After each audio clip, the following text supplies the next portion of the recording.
আসসালামু আলাইকুম, welcome back to my channel. আমি আজকে আপনাদেরকে যেই রেসিপিটি করে দেখাবো তা হচ্ছে লেটকা খিচুড়ি। আসলে খিচুড়ি আমরা কম বেশি সকলেই পছন্দ করে থাকি, আর যদি হয় একটু মজার খিচুড়ি তাহলে তো কথাই নেই। আর বৃষ্টির দিনে বা কোরবানি ঈদের সময় আমরা যদি এরকম গোশের সাথে যদি এরকম লেটকা খিচুড়ি খাই তাহলে তো খুব বেশি জমে যায়।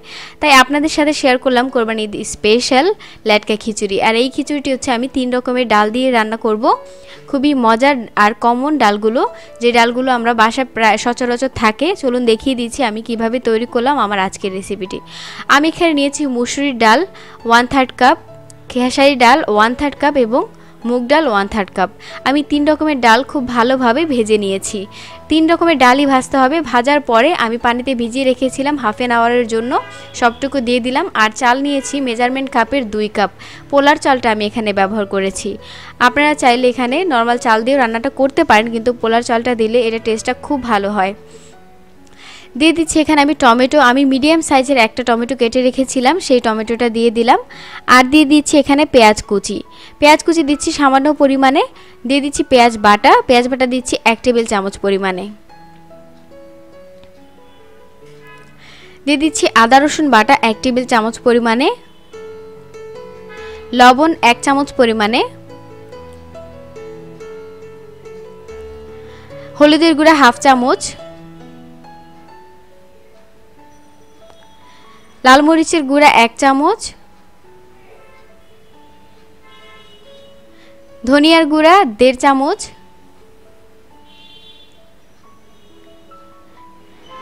জিরার গুঁড়া 1 চামচ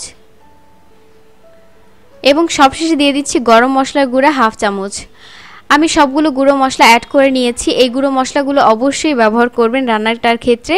আর দিয়ে দিচ্ছি তেলটা দিচ্ছি আমি এখানে প্রায় 1 টেবিল থেকে 1.5 টেবিল চামচ পরিমাণের তেলটা দিয়ে খুব ভালোভাবে হাত দিয়ে মাখিয়ে নিতে হবে। এখন দিয়ে দিচ্ছি কাবাব চিনি। এই কাবাব চিনিটা এক্সট্রা একটা ফ্লেভার যোগ করবে, স্বাদটা অনেকটা বাড়িয়ে দেবে। খুব ভালোভাবে হাত দিয়ে নাড়াচাড়া করে মাখিয়ে নিচ্ছি। মাখানো কাজটা অবশ্যই হাত দিয়ে করতে হবে। আর এই মাখানো কাজগুলো যদি হাত দিয়ে না করি আমার কাছে মনে হয় যে রান্নাটা সম্পূর্ণ হলো না। খুব ভালো করে মাখিয়ে নিচ্ছি। এই পর্যায়ে মাখানো হয়ে গেলে আমি চুলাতে বসিয়ে দিয়েছি। বসিয়ে আমি নাড়াচাড়া করে ভেজে নেব। এই চালটা মশলাটার সাথেই ভেজে নেব প্রায় 5 থেকে 6 মিনিট পর্যন্ত।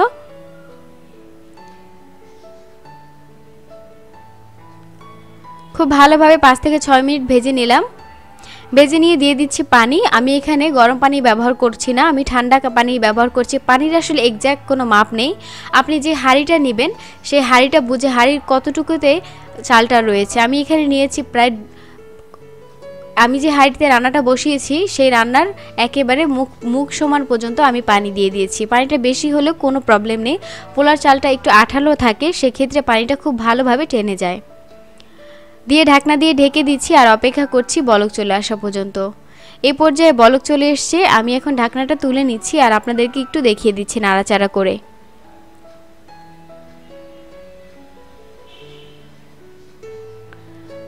খুব ভালোভাবে নাড়াচাড়া করতে হবে। এবং আমি কিন্তু এখানে আরেকটা জিনিস অ্যাড করেছি, তা হচ্ছে আরেকটা জিনিস আমি এখানে অ্যাড করেছি, খুবই মজার একটা জিনিস, আলু বখারা। দেখতেই পাচ্ছেন চালটা কিন্তু অনেকটা ফুটে গেছে। আমি 3টে আলু বখারা এখানে অ্যাড করেছি। আলু বখারাটা টেস্টটা বাড়িয়ে দেয়, অনেকটা টেস্ট হয়, একটু মিষ্টি মিষ্টি ভাব আনে। দিয়ে দিচ্ছি, দিয়ে নাড়াচাড়া করে আবার ঢাকনা দিয়ে ঢেকে দিয়েছি। ঢাকনাটা এই পর্যায়ে ঢাকনা দিয়ে ঢেকে আমি আলাদা রেখে দিয়ে তারপরে বাগারে চলে আসলাম। বাগার দেওয়ার জন্য তেল গরম করে দিয়ে দিচ্ছি 3টা তেজপাতা। তেজপাতাটা আমি মাঝখানে কেটে দিয়েছি। দিয়ে দিচ্ছি 3টি দারুচিনি, 3টি এলাচ এবং 4-5টি গরম মশলা, 4-5টি আমি শুকনো মরিচ দিয়েছি। শুকনো মরিচ দিয়ে খুব ভালোভাবে নাড়াচাড়া করে মিশিয়ে দিচ্ছি, মিশিয়ে ভেজে নিচ্ছি। আর এই ভাজাটা খুব ভালোভাবে করতে হবে যতক্ষণ পর্যন্ত ভালো একটা ফ্লেভার না আসে। ভালো একটা ফ্লেভার চলে আসলে দিয়ে দিতে হবে রসুন কুচি। আমি এখানে নিয়েছি রসুন কুচি মেজারমেন্ট কাপ দিয়ে মেপে প্রায় 2 টেবিল চামচ পরিমাণে। দিয়ে খুব ভালোভাবে ভেজে নিচ্ছি নাড়াচাড়া করে।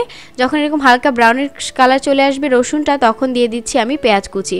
আমি এখানে মিডিয়াম সাইজের 2টো পেঁয়াজ কুচি করে কেটে নিয়েছি আর সেটাই দিয়ে দিয়েছি। দিয়ে নাড়াচাড়া করে খুব ভালোভাবে ভেজে নিচ্ছি। যতক্ষণ পর্যন্ত ব্রাউনিশ কালার না চলে আসে ততক্ষণ পর্যন্ত ভাজতে হবে। পেঁয়াজটাও ব্রাউন কালার হয়ে এসছে হালকা, দেখতেই পাচ্ছেন। এখন আমি চুলা থেকে কিন্তু নামিয়ে নেব। আর এই নামিয়ে নিতে নিতে খুব ভালো একটা রং চলে আসবে। আর দিয়ে দিচ্ছি আমি খিচুড়ির মধ্যে। খিচুড়ি চালটা খুব ভালোভাবে ফুটে গেছে। এখন আমি দিয়ে দিলাম বাগারটা। আর এই বাগারটাতে অনেকটা ফ্লেভার যোগ হয়। আমি কিন্তু গোটা গরম মশলাটা আমি খিচুড়ি যখন রান্না করেছি তাতে দেইনি, আমি এই বাগারে গোটা মশলাটা ব্যবহার করেছি।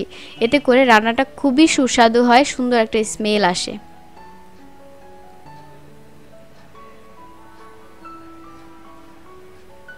এখন খুব ভালোভাবে নাড়াচাড়া করে আমি চুলা থেকে নামিয়ে নেব। পারফেক্ট হয়ে গেছে। চুলা থেকে নামিয়ে নিচ্ছি ঢাকনা দিয়ে ঢেকে। গরম গরম সার্ভ করব। তো ভিউয়ার্স, আমার মনে হয় আমার মতো আপনারাও খুবই ভোজন রসিক। আর ভোজন রসিক হলে তাহলে কোরবানির ঈদের দিন এরকম গোশের সাথে যদি এরকম মজার একটা খিচুড়ি হয় তাহলে তো খুব জমে যায়। আমি তো খুব মজা করে খাবো। আর আমার মনে হয় আমি একা মজা করে কেন খাবো, আমার ভিউয়ার্সরাও আমার সাথে একটু শেয়ার করুক। আমি তাদের সাথে একটু শেয়ার করি আমার এই মজার খিচুড়িটি। ভালো লাগলে অবশ্যই আমার চ্যানেলে লাইক করবেন, কমেন্ট করবেন এবং শেয়ার করতে ভুলবেন না। আর যারা এখনও আমার চ্যানেলটিতে সাবস্ক্রাইব করেনি তারা কিন্তু এক্ষুনি সাবস্ক্রাইব করে ফেলুন। পাশে থাকা বেল বাটনটি অবশ্যই ক্লিক করে দিন। সবাই ভালো থাকুন। আল্লাহ হাফেজ।